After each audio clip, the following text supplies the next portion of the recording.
4 বছর পর ক্রিকেটের সংক্ষিপ্ত ফরম্যাটে পাকিস্তানের মুখোমুখি হচ্ছে বাংলাদেশ। সম্প্রতি আরব আমিরাতের সাথে 2-1 সিরিজ হারায় মানসিকভাবে অনেকটাই পিছিয়ে থাকবে লিটন দাসের দল। তবে সদ্য শেষ হওয়া PSL এ মেহেদী রিশাদরা খেলায় লাহোরে উইকেট সম্পর্কে বাকির একটা ধারণা পাবে।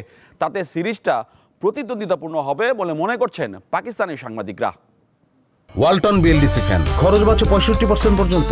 ওয়ালটন বিএলডিসি ফ্যান ছড়ায় স্বস্তির সবুজ হাওয়া।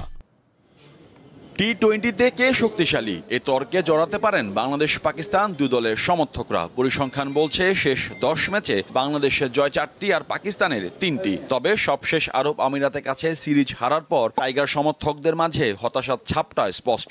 অবশ্য বহুল প্রতীক্ষিত এই সিরিজে ঘুরে দাঁড়াবে সফরকারীরা, এমন প্রত্যাশা পাকিস্তানের সাংবাদিকদের।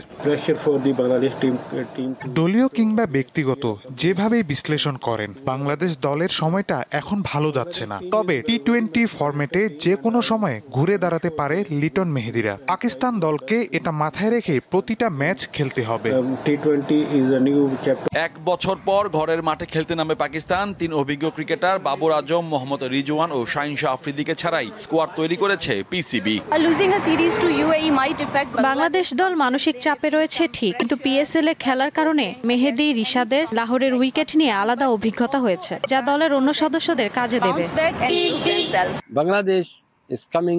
সিরিজটা প্রতিদ্বন্দ্বিতাপূর্ণ হবে, কারণ এই সংস্করণে সাম্প্রতিক পারফরমেন্স বিবেচনায় দুই দলই সমশক্তির। ভারত পাকিস্তান দ্বন্দ্বের মাঝেও বাংলাদেশ দল পাকিস্তানে আসায় তাদেরকে আন্তরিক ধন্যবাদ দিতে হবে।